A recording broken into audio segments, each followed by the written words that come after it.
அஸ்ஸலாமு அலைக்கும். Hi guys, எல்லோரும் எப்படி இருக்கீங்க? இன்றைக்கி இஃப்தார் டே 9. நம்ம வீட்டில் இன்றைக்கி என்ன செஞ்சேன்னு பார்க்கலாமா? நோன்பு திறக்கிறதுக்கு இன்றைக்கி நான் வடை தான் செஞ்சுருந்தேன். வடை, தேங்காய் சட்னி. நம்ம ஊர் கஞ்சிக்குங்க எவ்வளோதோ சைட் டிஷ் இருந்தாலும் இந்த வடை, தேங்காய் சட்னி பக்கத்தில் வேறு எதுவுமே நிற்க முடியாது. கஞ்சியில் வடையை பிச்சு போட்டு சாப்பிட்ற டேஸ்ட்டே தனி டேஸ்ட்டு தான்.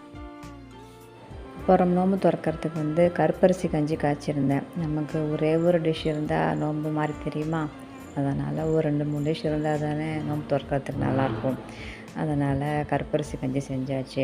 இன்றைக்கி வடை, தேங்காய் சட்னி, கருப்பரிசி கஞ்சி. அப்புறம் ஃப்ரெண்டு வாழைப்பூ வடை செஞ்சுருந்தா கொடுத்து விட்டுருந்தாங்க. ரொம்பவே சூப்பராக இருந்தது. அதுக்கப்புறம் ஜவ்வரிசியில் அவங்க கேசரி செஞ்சுருந்தாங்க. நான் இதோடய கேள்விப்பட்டதே இல்லை. நீங்கள் எல்லாம் கேள்விப்பட்டிருக்கீங்களா என்னன்னு சொல்லுங்கள். ஜவ்வரிசியில் கேசரி சூப்பராக இருந்துச்சு. அந்த இது லாஸ்ட்டில் இருக்கும், அந்த கிளிப்பிங் பாருங்கள். ஓகே, பாய், தேங்க்யூ. நம்ம நெக்ஸ்ட் வீடியோவில் மீட் பண்ணலாம்.